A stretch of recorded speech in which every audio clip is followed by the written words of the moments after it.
So I'm going to respond to them individually. So the first point she made in the first 20 seconds is essentially talking like most people aren't broke right now, living check to check. Yet I don't talk like I don't talk like that. Most of you are struggling financially. It's what is it? There's so many different numbers, but I think it's 39% of people have $1,000. So 61% of people don't. Bruh. 39. Yes, save less. You have no money. So this is what I say. I do agree with her on that point, but it all depends on who you're following. So as someone who follows a lot of people, like I said, I might have discovered scammers, I might not. They might have been, see, the issue is they've been scamming, but then they got legal money, so now it's not fake no more. Regardless, yes, a lot of people, as I said, most people are financially illiterate.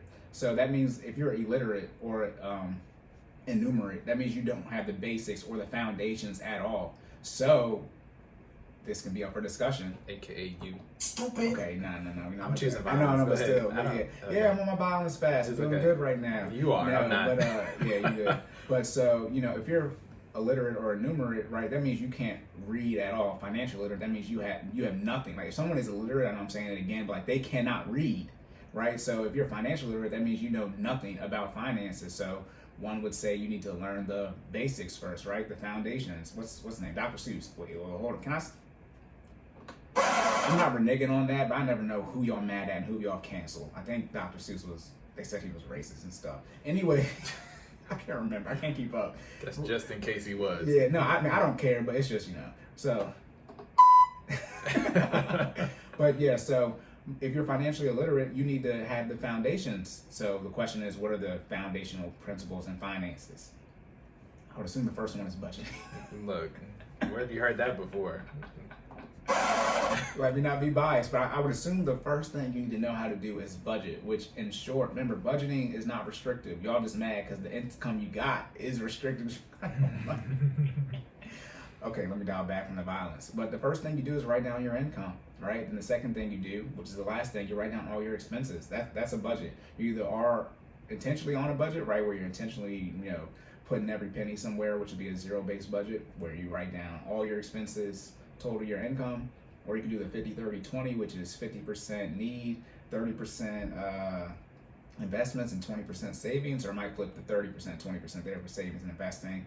And then I figure that I don't care about the budget, zero-based budget, because if you have a business, you do a zero-based budget. That's why I don't understand why the other ones exist. If you want to have a business, slight tangent, but if you want to have a business, if your CFO said, "Hey boss, we don't know where all the money going."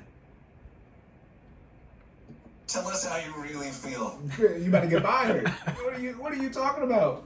FBI, open up! That's you in your office, right? You in the C-suite, and I'm talking to your girl. So you just track all your expenses, but if most people, right, are financially literate, so they should at least have the budgeting basics down, right?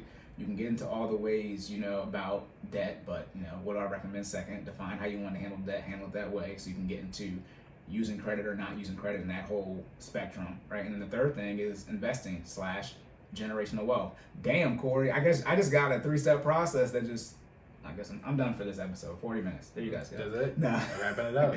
So, yes, and that's why I was saying most people, though, people are financially illiterate, and they don't even say, yeah, you got to be on a budget, but let me show you how to get your credit right, like I said before, and then start using debt to leverage and gain assets. Okay, again, most people don't have money. I think that I told you this personally, I don't say on a podcast.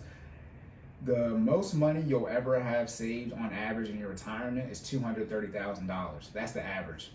So from 25 to 29, 30 to 34, right, and then scale those ranges all the way up to 75 to 79, and then 80 plus.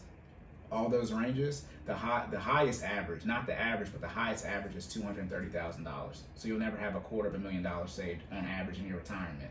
Now remember, the lowest amount of money you should have saved in your retirement is what? 10 times what you make. So that'd be $23,000. That's